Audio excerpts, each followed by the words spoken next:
ভালো করে প্রশ্নটাকে পড়বে, ভালো করে পড়বে একদম আরামসে।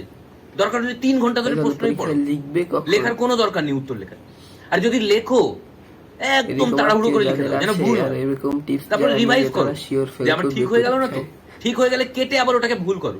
আর যেগুলো পারবে না ওগুলোকে আগে করে নাও, যেগুলো পারবে ওগুলোকে লাস্টে ছেড়ে দাও।